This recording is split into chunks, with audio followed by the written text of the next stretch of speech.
Bienvenidos a Cuadriga, soy Jenny Pérez. Venezuela, la nueva trastienda de una renovada Guerra Fría. Estados Unidos y Rusia tienen dos visiones opuestas sobre la cuestión venezolana y muy distintas sobre una posible solución. Rusia exige a Estados Unidos abandonar la opción militar, pero se niega a retirar sus soldados de Venezuela. El Pentágono evalúa, en tanto, las opciones el mismo día en que los presidentes Putin y Trump deciden hablar por teléfono. Sus cancilleres se encontraron en Finlandia y lo harán próximamente en Sochi. Ni Washington ni Moscú ceden posiciones sobre Venezuela, mientras el Grupo de Lima discute qué hacer con Cuba. ¿Es Venezuela un conflicto que enfrenta a las potencias extranjeras? Y si es así, ¿de dónde vendrá la solución y a qué precio? Lo analizamos en la edición de Cuadriga de hoy. Me acompañan en esta edición Alexandra Zhitenko es politóloga y experta en las relaciones entre Rusia y América Latina. Según Alexandra, Guaidó no ha podido derrocar a Maduro, por lo tanto su plan inicial fracasó. Ahora la solución depende más bien de actores externos que internos. Ivo Hernández, politólogo venezolano, desde 2012 es docente en Relaciones Internacionales de la Universidad de Münster, Alemania. Para Ivo no existe un plan Guaidó, sino un esfuerzo sostenido, interno y externo, para liberar definitivamente a Venezuela de una sangrienta narcotiranía. Y Ezequiel Vistoletti es profesor de Política Internacional de la Universidad Ali Salomón en Berlín y experto en política en América Latina. Para Ezequiel, la resolución del conflicto por medio de la vía armada carece del apoyo mayoritario de los venezolanos. El diálogo es, según Ezequiel, la única vía posible en Venezuela.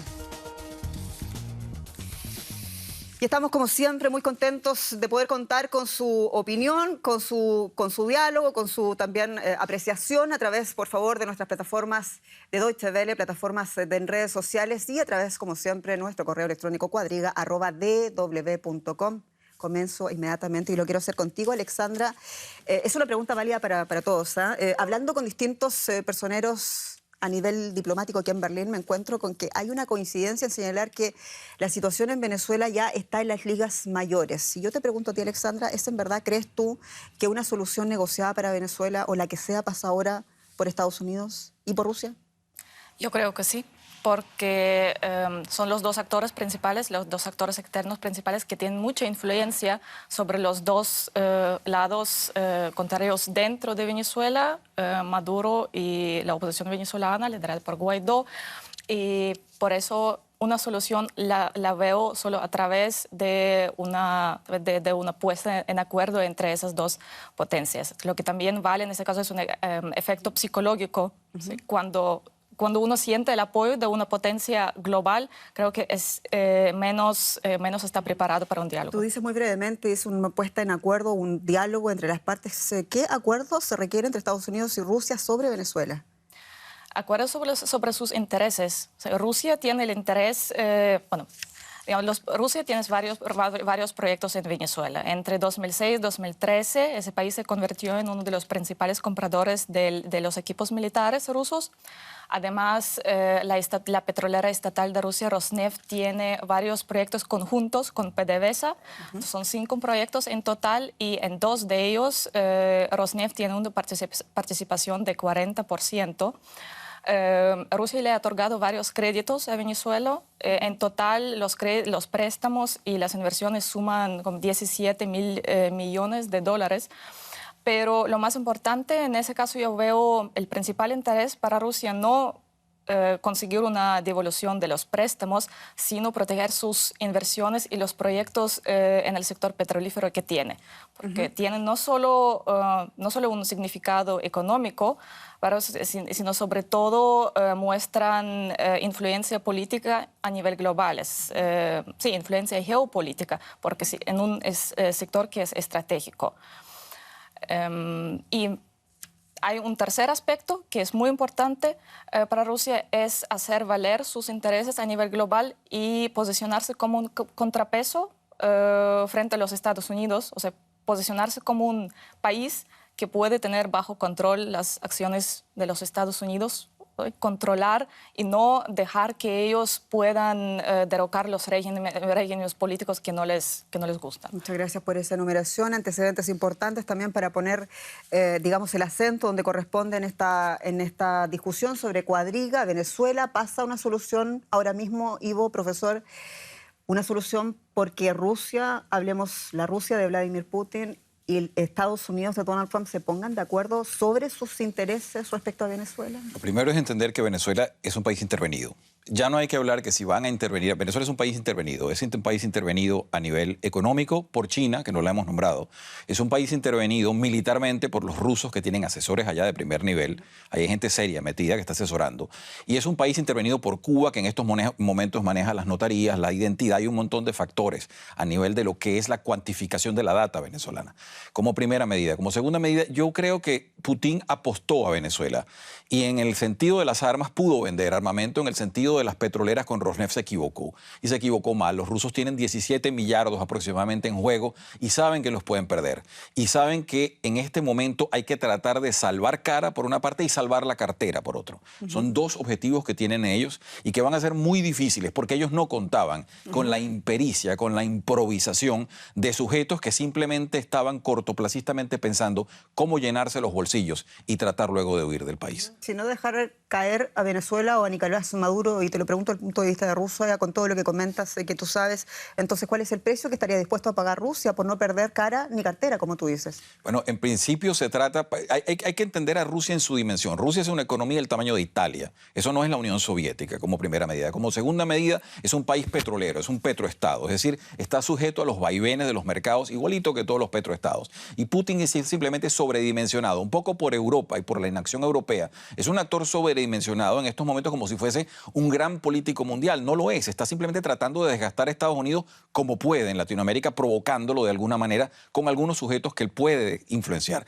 Pero en términos reales de lo que puede hacer Rusia es poco. Pero perdón, con lo que vimos en Ucrania, con lo que vimos también en Siria, parece que Vladimir Putin puede, después de todo, mucho. Sí, claro, y en la medida que Europa lo deje, hará mucho más. O sea, Europa tiene también Europa tiene con su inacción, con su carencia de política, con su tibieza de no tomar acción a favor de las democracias, por supuesto que está dejando lugar para los actores no democráticos. ¿Pero qué espera el profesor Ivo Hernández que haga Europa entonces? Porque Europa estableció un mecanismo de grupo de contacto. Esperamos algo mucho más serio que ese grupo de contacto. Esperamos posiciones claras a favor de la democracia. ¿Como cuáles, por ejemplo, profesor? Como, por ejemplo, tomar posición y defender a los demócratas y participar activamente, no reactivamente, sino proactivamente. Empezar a proponer soluciones, no esperar que se dé algo y entonces hablar.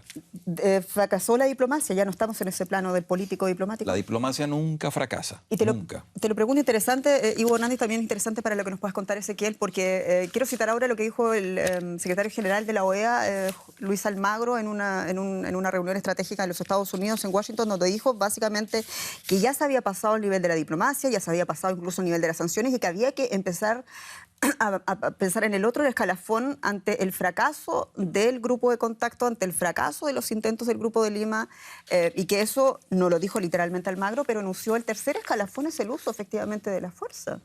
Hay un artículo del Derecho Internacional Público que cita eso, es un proyecto que tiene data del año 2005 en Naciones Unidas. Sí, y además está la responsabilidad para defender a las personas. Sí, está todo eso planteado en Venezuela. Cuando yo digo la diplomacia nunca fracasa, es que siempre los que estamos a favor de la paz creemos que hay que tratar de llevar las posibilidades de presión en la diplomacia a su máxima medida. Por supuesto, si tenemos realmente ampones inveterados, personas que están dispuestas a sacrificar a un país, a un pueblo, como se está viendo en Venezuela, por inanición, por hambre, por falta de medicinas, hay que tomar acciones mucho más contundentes para salvar la democracia. Entonces la diplomacia todavía tiene espacio, dices tú, Ivo Hernández, pero el diálogo... Es que lo que pasa es que la palabra diálogo puede y tiene muy mal apelativo en Venezuela porque ha sido usada por gente, por ejemplo, como el señor Zapatero, para enfriar situaciones previas donde Venezuela estaba llegando a unas posibilidades de cambio. Hay que ver, cuando se va a hablar de un diálogo, quiénes son los actores que están allí sentados, qué es lo que se va a dialogar y bajo qué condiciones, y quiénes son los garantes de que ese diálogo no sea una habladera simplemente de conceptos vacíos. Gracias, Ivo. Ezequiel, y lo pregunto porque tú dices precisamente la única vía posible para solucionar el tema de Venezuela es y sigue siendo el diálogo. Sí, en mi opinión sí. Respondo primero a la pregunta general. No, pero a lo que dijo Ivo, sí. ¿es tiempo del diálogo? ¿Bajo qué condiciones? ¿Cómo te imaginas tú un diálogo en Venezuela ahora En mi mismo? opinión, Nunca en la historia latinoamericana las intervenciones extranjeras coadyuvaron a la solución de nuestros problemas los latinoamericanos. Intervenciones directas o indirectas de Estados Unidos, de Rusia o de China, el otro gran actor aquí en cuestión. La vía propuesta por Guaidó, la vía armada, la de un derrocamiento armado de Maduro, colisionó, en mi opinión, con la falta del apoyo mayoritario de los venezolanos, aún de quienes rechazan a Maduro, porque los venezolanos, en su gran mayoría, quieren pan y quieren paz. No quieren otra vez lo sucedido en 2017. Entonces, en mi opinión, en ese contexto, el diálogo entre las partes representa la única salida posible. Y de ahí el llamamiento de una buena parte de la comunidad internacional hacia el diálogo. Tanto la intervención de Estados Unidos como la de Rusia responden a sus propios intereses, no a la de los venezolanos. ¿Por qué entonces deberían estas grandes potencias, incluida China también, ayudar con sus intervenciones a la resolución del conflicto, del drama venezolano? El tema del diálogo suena muy bien, pero cuando uno ve también lo que significa esta palabra, como bien dice Ivo, es una palabra que lamentablemente para ellos es una palabra desprestigiada, porque el diálogo ha dado más tiempo, según dice, no solamente el sector, aquí hay que ser bien honesto y te lo digo como periodista, no solamente el sector más recalcitrante de la oposición. Aquí hay un consenso, incluso en los grises en Venezuela, de que el diálogo ha fracasado. El tema es que, a ver, son los actores, los que están convidados a ese diálogo, son los actores que debían estar, había las garantías que debían estar. ¿Es un fallo de la diplomacia o no había voluntad o no había suficientes garantes? Porque ¿cuál representa la alternativa al diálogo? Claro, porque cuando uno se pregunta, una guerra civil. Cuando uno se pregunta el diálogo, pero no puede ser el diálogo que se ha propuesto hasta ahora porque no ha funcionado. Bueno, en parte porque las dos partes aparecen muy radicalizadas y las partes más moderadas, más democráticas de ambos polos, hoy están capitaneadas por los sectores más radicalizados de ambos costados. Ahora, el diálogo puede haber colisionado con obstáculos muchas veces, puede presentar dificultades, pero la alternativa representa el enfrentamiento armado, la guerra civil, una intervención militar. Eso representaría una catástrofe en Venezuela para todos, como así también una catástrofe para la región latinoamericana. Recuerda la ONU que ante una intervención armada van a haber más civiles muertos y van a haber millones más de refugiados, Naciones Unidas. Si es entonces el escenario del diálogo, ¿con quién hay que hablar entonces? ¿Con Cuba? ¿Como ha propuesto el Grupo de Lima? No, el diálogo entre las partes del conflicto venezolano, entre venezolanos, entre, por un lado... O sea, ¿tú crees que la solución sigue siendo interna aún? ¿Cuál otra? Alexandra, tú dices que la solución está externa, es afuera de Venezuela, no dentro. Lo que pasa es que ya hubo intentos de diálogo, no es que no haya habido intentos de diálogo en 2014, en 2017, ya ha habido varios intentos en Santo Domingo, los últimos, pero que han fracasado. O sea, eso muestra que dos partes, por tan polarizadas como están, la oposición y el gobierno de Venezuela no son capaces de llegar a una solución. Luego hubo intento en enero de involucramiento, de apoyo de la comunidad internacional. O sea, la participación internacional de actores externos puede ser una bendición, puede ser una maldición. Si esos actores también son muy polarizados, como es el caso de Venezuela, es una maldición hasta ahora. Entonces, el diálogo tiene que implicar dos niveles. Por supuesto, el nivel nacional, pero ese nivel nacional tiene que ser empujado por los actores externos. Mientras esos actores mismos están muy polarizados, no pueden propiciar un diálogo.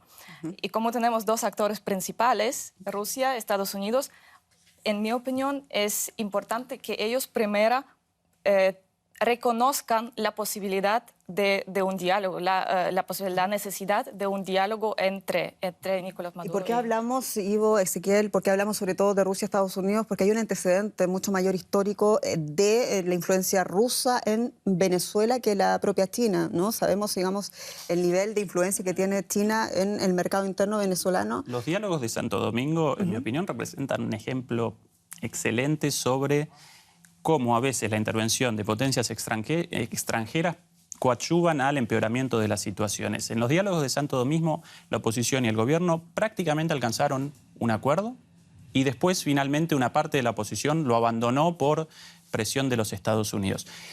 Pueden haber acontecido varias instancias de diálogo, no habrán alcanzado en todos los casos los resultados esperados, pero abandonar la idea del diálogo representa una opción por la guerra y una opción por la posibilidad de una guerra civil, por más muertos, por más miseria y por un empeoramiento de la situación de vida de los venezolanos. Pero no fue por la presión de Estados Unidos finalmente que vimos, con todo lo que pasó, vimos la entrega de ayuda humanitaria. Primero, que Maduro reconociera que tiene un gran problema dentro de sus fronteras en términos humanitarios, y segundo, llamar finalmente a la Cruz Roja Internacional y aceptar esa ayuda de la que se estaba pidiendo hace años. La ayuda humanitaria enviada por Estados Unidos fue rechazada, no fue rechazada la ayuda humanitaria enviada por las Naciones Unidas y por la Cruz Roja. Pero se está vendiendo en las calles de Venezuela esa ayuda ahorita. El problema aquí, vamos a precisar algunas cositas. Lo primero, las intervenciones militares. La gente tiene una narrativa de la Guerra Fría, pre-muro de Berlín. La gente cree que son lo que pasó en Granada o lo que pasó en Panamá. En adelante, pensemos más bien en algo como Timor del Este. Pensemos en una intervención humanitaria en donde países vecinos incluso pueden coadyuvar a que la situación se maneje de una manera más sencilla. Yo discrepo un poco del hecho que los venezolanos van a salir a sacrificarse o a inmolarse por una tiranía que los tiene hambreados y sin medicinas. Eso es bastante cuestionable como primera medida. Como segunda, con el diálogo. El problema grave del diálogo en Venezuela es que estamos dejando actores de por medio. Lo que sostiene, esa es una tiranía que tiene múltiples arbotantes. Entre ellos está el narcotráfico mundial, que está metido en Venezuela y que tiene agencia en Venezuela. Está metido el terrorismo de Hezbollah y Hamas. Eso está activo allí. Esos personajes están haciendo negocio en Venezuela. Estamos como viendo varios países. Entonces el problema venezolano, ya estos personajes que vemos en la televisión, que se sostienen allí precariamente, no representan prácticamente sino múltiples intereses que están tratando de ver cómo transicionan a algo que les permita sobrevivir. Pero entonces, ese diálogo, tal cual decimos, no tiene en estos momentos las condiciones posibles. Se necesita realmente algo que cambie, que nos produzca un paso adelante en Venezuela. Y los costos que tengan que asumirse en materia política van a tener que ser discutidos. Pero algo tiene que pasar porque mientras estamos hablando aquí, mueren venezolanos por falta de medicinas básicas. Cada día. Los días en Venezuela no se cuentan en horas, se cuentan en muertos. Así de sencillo. Ya el tiempo allá no se mide en segundos o minutos u horas. Interesante aquí, y cito nuevamente la locución del secretario general de la OEA, Luis Almagro, en este miércoles, donde decía el uso de la fuerza no para derrocar a un gobierno, sino para proteger a la población, y citaba lo que tú decías recién, la presencia del Hezbollah, la presencia del ELN, de elementos cubanos, la presencia de colectivos armados, según él lo dijo, por el gobierno de Maduro. Cuando esos grupos ponen en peligro a la ciudadanía, eso es lo que dice Almagro, entonces sí deberíamos activar ese instrumento de política internacional. Es la necesidad de la defensa de la población. ¿Eso tú lo defiendes? ¿Estás de acuerdo con eso? Es que me parece que estamos llegando a un punto, incluso los propios prisioneros de la tiranía, cuando secuestran, eso no se llama detención, por favor, no lo llamen detención, cuando secuestran al vicepresidente de la Asamblea Nacional, lo agarran en un carro y el señor no se baja del carro y remolcan el carro, se llevan al señor con todo y carro. Cuando usted ve ese tipo de acciones absolutamente ajenas a la ley, el señor tiene una inmunidad por ser parlamentario. Eso se desconoce completamente. No estamos saltando a un terreno anómico, ya sin leyes, sin nada, solamente la fuerza. Cuando algo sucede así, pues hay que hacer presencia de actores decisivos.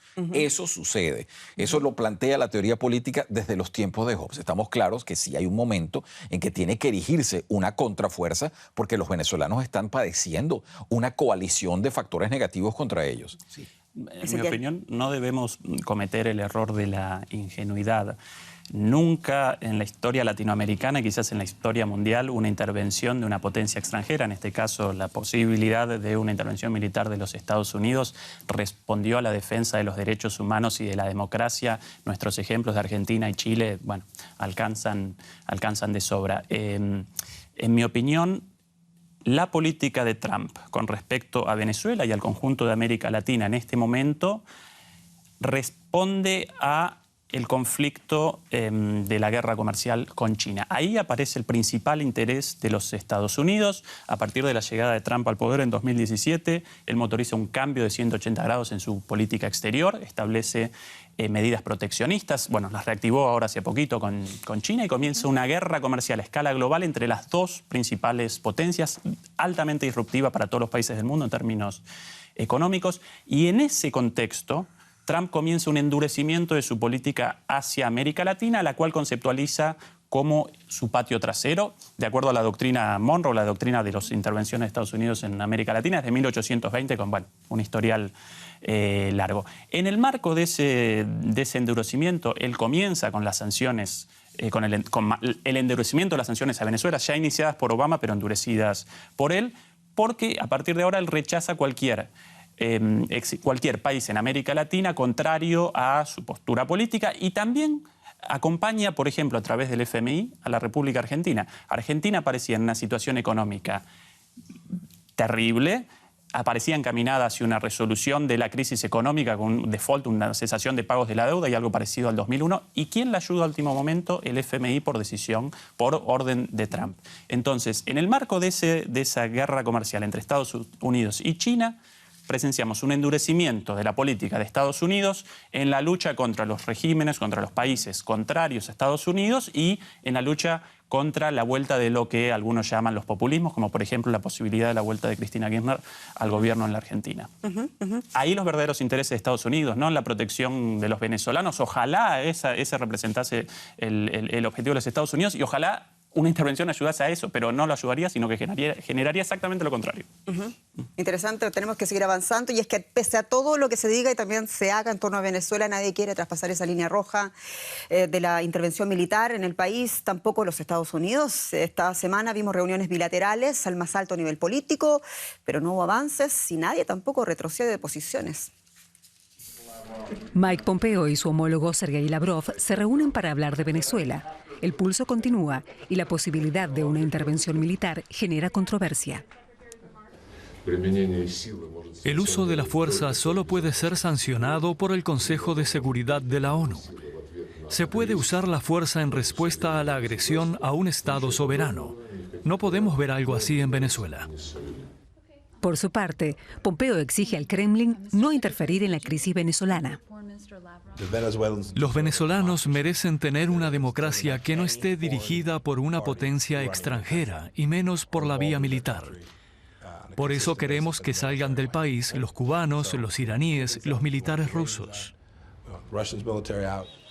Venezuela ha dejado de ser un conflicto local y ahora enfrenta peligrosamente a las dos grandes potencias mundiales.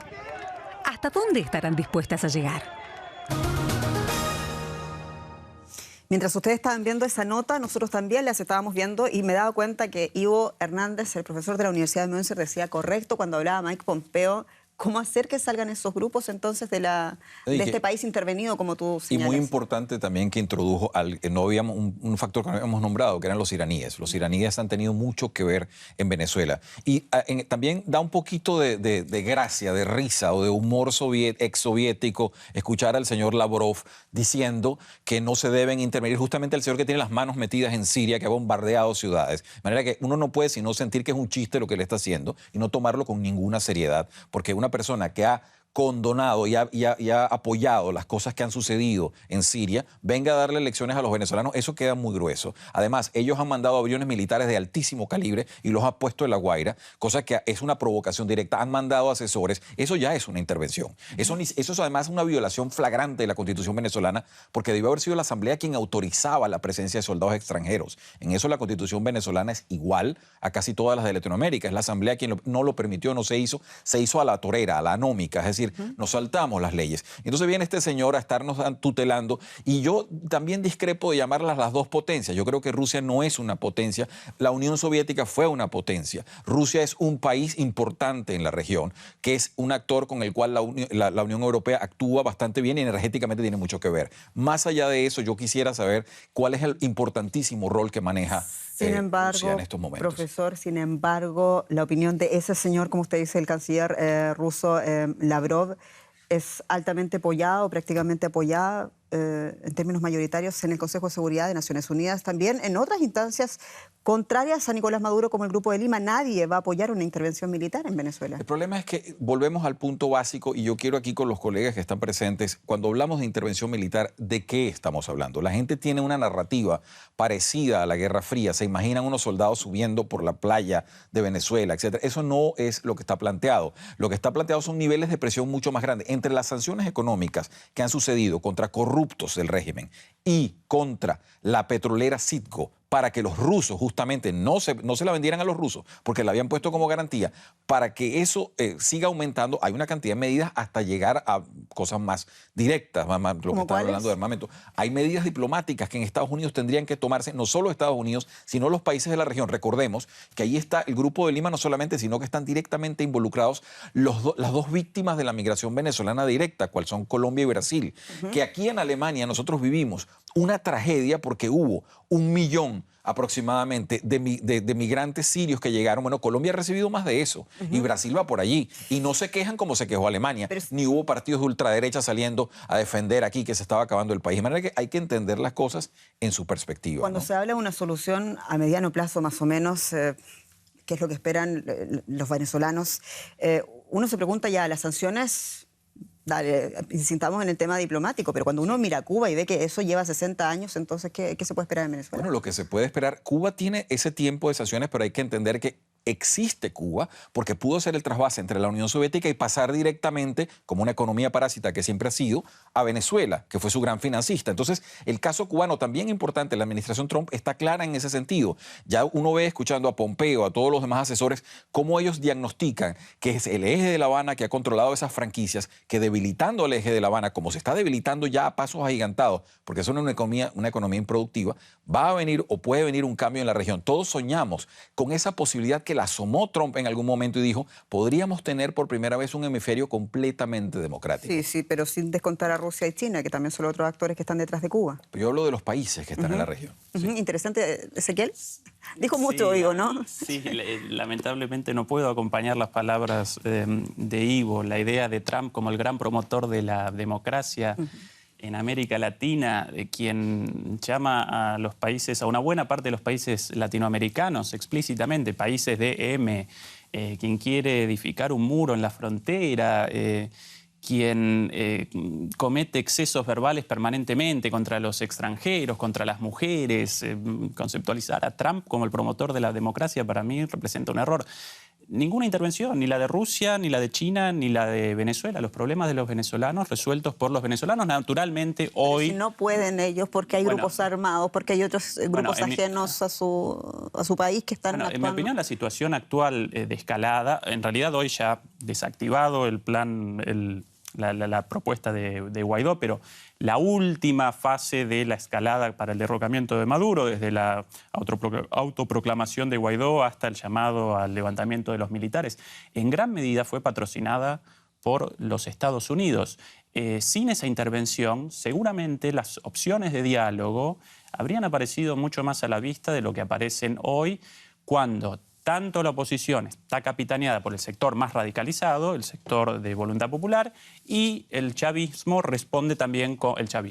Maduro responde con también la radicalización. Detrás de Guaidó están todas las fuerzas políticas. Ha sido aglutinante la figura de Guaidó en todas las fuerzas políticas venezolanas. Sí, aparece como aglutinador el odio o el rechazo a Maduro, pero en un programa concreto de gobierno. Pero eso no es válido, lo fue también en Chile bajo la campaña de No, donde comunistas y demócratas cristianos... El otro día, en una manifestación de Voluntad Popular, si no recuerdo mal, Henry Ramos quiso presentar un discurso y lo rechazaron abucheado. Entonces, dentro de la oposición aparecen distintos sectores, la unidad sí en contra de Maduro, pero no alrededor de un programa de gobierno, y eso naturalmente cercena las posibilidades de diálogo entre los sectores más democráticos de un lado y del otro. Interesante, Ezequiel, tú movías la cabeza, estás, sin embargo...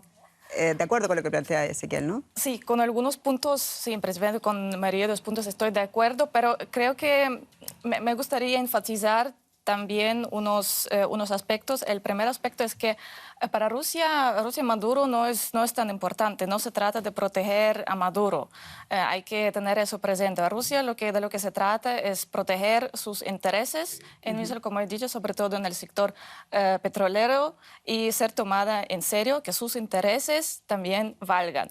Creo que si Guaidó y su equipo no dependiera tanto de la voluntad en Washington de los Estados Unidos, ellos ya tendrían un pacto con Rusia, Maduro ya estaría fuera. Pero lo que pasa es que, como yo lo veo, es que los Estados Unidos no tienen interés. Ellos no quieren que Rusia se mantenga en Venezuela, sobre todo en ese sector estratégico.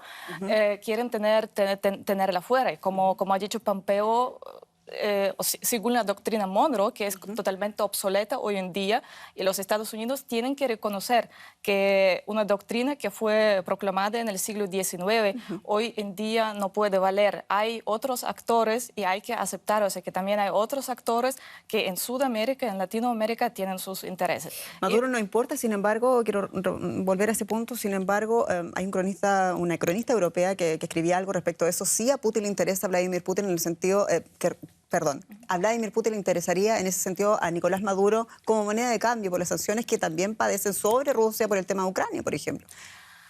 Eso puede ser, o sea, no... Puede ser un tema para negociar con los Estados Unidos. Porque la cabeza de Maduro vale. En términos geopolíticos es importante. Sí, vale, pero ver Venezuela o Maduro solo como moneda de cambio por Ucrania, no lo diría así, o sea, solo como en ese sentido tan completo. Sí, Ucrania, lo que pasó en Ucrania, sí, sin duda alguna, fortalece la postura firme de Rusia, el caso de venezolano, también el caso de Siria, y puede ser, o sea, puede ser alguna posibilidad para ellos negociar. ¿Y por qué menciona este punto de las sanciones? Porque Rusia tiene una muy delicada situación económica. Rusia no se puede permitir, así como perder sus inversiones en Venezuela, no se puede permitir tampoco perder o quisiera incursionar en una arena militar. Exactamente. A tan semejante distancia. Exactamente. Por eso, en caso de Rusia, yo creo que el interés es mantenerlo a un costo más bajo posible. O sea, o bien es parecido, su situación puede ser parecida a la de Nicaragua en los años 80, cuando la Unión Soviética apoyaba a los sandinistas y los Estados Unidos a los contras, suministrando armamento y suministrando instructores.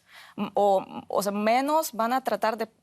no van a querer entrar en la batalla directa. O también quiero mencionar el famoso juego de la gallina, de la teoría de juegos, cuando dos automovilistas están yendo en cada uno a otro, uno en la dirección al contrario.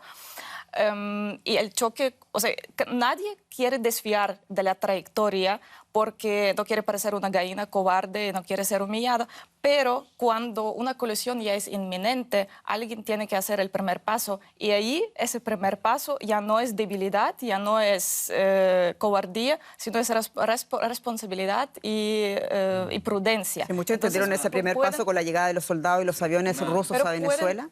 Una deducción de lo que está diciendo Alejandra, y esto es muy bueno para los televidentes. Todas las cosas que ella nombró, si usted se pone a ver quién está apoyando en estos momentos al régimen venezolano que está viendo ahí, ese ex régimen, ¿quién lo apoya? Todas las fuerzas antidemocráticas del mundo. ¿Quiénes apoyan a la oposición venezolana? Todas las democracias. Porque hay que decir, Europa, con toda su tibieza, está del lado de los demócratas. De manera que hay que entender aquí que lo que tenemos es un parteaguas entre fuerzas democráticas y fuerzas no democráticas. ¿Entre el bien y el mal? Ni más ni menos. ¿Quién es el malo? Es la luz y la oscuridad. En este caso, lo que se está planteando es un régimen que está asesinando a una población y debe ser detenido. Si nos ponemos a hablar del cómo, una vez que se reúnan los actores que tienen la voluntad de cambiar, empecemos a hablar del cómo. El cómo hay que afinarlo. ¿Es una lucha entre el bien y el mal? ¿Quién es? No, debemos abandonar el maniqueísmo entre blancos y negros, buenos y malos, porque en realidad esta situación aparece caracterizada por los grises. Y no solamente... En primer lugar, los países llamando al diálogo no necesariamente acompañan a Maduro, realizan un llamado al diálogo y entre muchos de esos países aparece, por ejemplo, México, aparece Uruguay, aparece también el Papa Francisco, pero más allá de eso, en mi opinión, sí, la anexión de Crimea representa un factor en el enfrentamiento entre Rusia y los Estados Unidos, porque para Rusia, Venezuela representa una prenda de negociación en contra de las sanciones establecidas por la Unión Europea y por Estados Unidos a Rusia, pero el enfrentamiento de fondo en Venezuela en realidad acontece entre Estados Unidos y China por la consolidación de áreas de influencia. Estados Unidos quiere la consolidación de un área de influencia sin ningún país contrario a sus políticas y de elección. También aparecen cuestiones internas de política de política local, como por ejemplo en el caso de Estados Unidos. Trump aparece acusado de colusión, de colaboración con Putin, con hackers rusos, en contra de Hillary Clinton en 2016. Por ende, cualquier enfrentamiento contra los rusos a él lo capitaliza políticamente, lo ayuda políticamente. También aparece una cuestión última, una cuestión muy importante en torno al electorado estadounidense. Trump hasta ahora, en términos de política internacional, no generó una sola victoria, solamente fracasos. Por ende aparece desesperado en la búsqueda de una victoria internacional, como por ejemplo podría aparecer en Venezuela. ¿Por qué? Porque hasta ahora sus grandes iniciativas en términos de materia internacional, por ejemplo, abandonar el acuerdo nuclear con Irán, en el cual él quería que lo acompañaran el resto de los países del mundo y no lo acompañó ni China ni la Unión Europea, donde también él, por ejemplo, exactamente, él abandonó también el acuerdo de París, consecuencias ecológicas trágicas para todo el mundo, no lo acompañó nadie. También realizó una reunión con Kim Jong-un, a partir de la cual supuestamente desaparecía la cuestión nuclear, el problema nuclear, y al final Kim Jong-un estuvo reunido con Putin. Entonces, frente al fracaso de sus políticas externas, Trump aparece desesperado por un éxito extranjero también. Esas cuestiones de política interna también representan una parte en Venezuela. Antes de irnos a la próxima nota, ¿cómo descifrar a Donald Trump? Porque el mismo día, cuando hablaba Pompeo, su secretario de Estado, cuando hablaba el vicepresidente de los Estados Unidos, Mike Pence, decían que todas las opciones seguían sobre la mesa. Pompeo hablaba, Abraham Elliott, el enviado de Estados Unidos para Venezuela, y hablaba también John Bolton, diciendo que había ya varios planes alternativos por parte del Pentágono. Ese mismo día, Donald Trump y Vladimir Putin hablan por teléfono y Trump dice, ante el primer ministro de Escandinavia, dice, bueno, aquí está todo bien. Vladimir Putin dice que él no va a intervenir en Venezuela, contradiciendo a todos sus asesores. ¿Cómo se entiende a la figura de Donald Trump? La política exterior de Trump escapa en estos momentos a mi capacidad de análisis, porque creo que es una persona que tiene todavía mucho por hacer y una reelección pendiente. Recuerdo cuando escucho a Ezequiel, más bien es la política exterior de Obama, que fue una catástrofe, que no tenía nada que mostrar y que al final salió corriendo y se abrazó con Castro, lo cual hizo un daño enorme en la región. Todavía no nos hemos podido recuperar de ese desastre de entregarle tanto a una tiranía sangrienta como la cubana sin ningún tipo de contraparte. Eso nos pegó muchísimo. Eso ha mantenido el régimen venezolano, porque recuerde que dándole aire a Castro y a la sinvergüenzura y todos los desastres que suceden allí, de los cuales el mundo se horrorizará cuando se entere, porque todo es una gran fachada. Cuando eso se descubra, entonces sabremos mucho. Por supuesto que defender al señor Trump es una cosa que escapa en estos momentos. Lo que sí podemos decir que es una de las administraciones que ha tomado el tema venezolano, sea por el criterio que se está manejando aquí o no, ha tomado el tema venezolano con la importancia que merece. Venezuela es un drama geopolítico y ningún país, no existen precedentes. Ninguna tiranía es buena, pero hay tiranías peores. Y lo que ha tenido Venezuela es probablemente la peor en toda la historia de Latinoamérica. Y además de ello, con la decadencia que ha sufrido Venezuela de los estándares de vida en cosa de 4 o 5 años, eso no tiene ni siquiera en África precedentes. Ivo, me van a creer, nos quedan 5 minutos de programa y tengo que preguntarle lo siguiente. Tras los hechos, esa acción de Guaidó, de Leopoldo López, el 30 de abril pasado, ¿sigue la Operación Libertad? ¿Cómo sigue la Operación Libertad? La Operación Libertad continúa de la manera en que he tratado de decir, con presión interna, con presión externa, y hay que lograr el cese de la tiranía, el cese de la usurpación del mando en estos momentos. ¿Sigue o fracasó? Porque tú hablabas ya de fracaso, Alexandra, de la Operación Libertad de Guaidó. Sí, yo hablé de la operación inicial, tal cual estaba planteada empezando en enero, ¿sí? Que ya ha vivido varias fases. La última Operación Libertad en abril fracasó porque incluso el mismo Guaidó tuvo que admitir que no salió tal como él pensaba. Y yo solo puedo repetir lo que he dicho, el futuro de la solución de ese conflicto va a depender en gran medida de un compromiso, ¿sí? del diálogo a nivel externo. Por supuesto, también a nivel interno, porque no podemos excluir completamente los actores venezolanos, pero en gran medida va a ser influenciado de si las potencias grandes van a poder lograr una posición común respecto a Venezuela o no. Y mientras tanto, Leopoldo López debe seguir en la Embajada de España con la boca callada. Con la boca callada, eso querría España para poder convalidar el asilo político.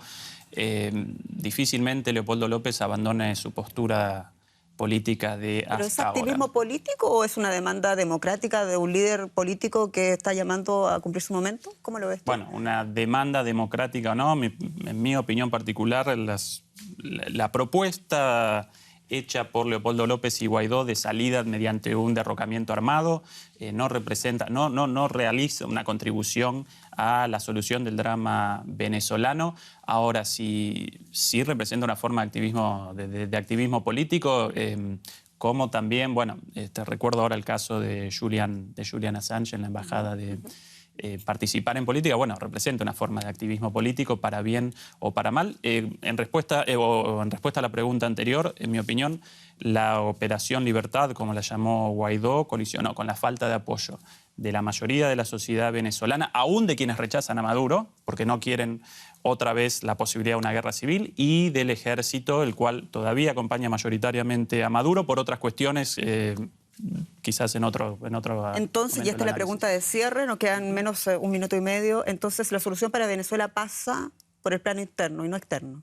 No, cuidado, sin duda la cuestión externa representa una cuestión fundamental. Ahora, ¿quiénes deben determinar en última instancia la resolución del drama venezolano? Los propios venezolanos. ¿Qué mayor obviedad que esto? Los intereses de las grandes potencias no responden a las necesidades de los venezolanos y las venezolanas de a pie. Alexandra. El rol constructivo de la comunidad internacional, tanto por parte de los dos actores grandes, Rusia y Estados Unidos, como tal vez por mediación del Grupo de Contacto Internacional, que consiste en países de la Unión Europea y países latinoamericanos. O sea, en esa constelación lo veo para que puedan influir en una salida negociada para Venezuela. Es la opinión de Alexandra Sitensko. También cree que los grises son posibles todavía en Venezuela a través del diálogo. Ivo Hernández, la solución sigue pasando por actores externos en este momento del conflicto venezolano. Fundamentalmente, la solución requiere de intervención de actores externos que se pongan de acuerdo. Sí, está muy fuera por la cantidad de votantes que dije. El problema venezolano rebasa las capacidades de solución. Venezolana es una sociedad postrada, caquéxica, no tiene capacidad de reacción, está invertebrada, ha sido fracturada durante décadas y ese es el resultado. No hay conexión entre los sectores sociales, no pueden reaccionar ante tan poderosos enemigos como los que atentan contra esa sociedad. Pero Venezuela será libre, eso es seguro. Profesor Ivo Hernández, de la Universidad de Münster, aquí en Alemania, muchas gracias por tu presencia, por tus apreciaciones. Gracias a Ezequiel Vistoletti, de la Universidad de Ali Salomón, lo dije bien. Y también a ti, Alexandra Sitensko, politóloga, experta en relaciones entre Rusia y América Latina. Hemos presentado Cuadriga, este tema difícil, pero también que mucho nos llega a Venezuela. Esperemos también que esto mejore. Y gracias por estar allí, por acompañarnos en este debate. Soy Jenny Pérez en Berlín y esto es Deutsche Welle. Hasta pronto.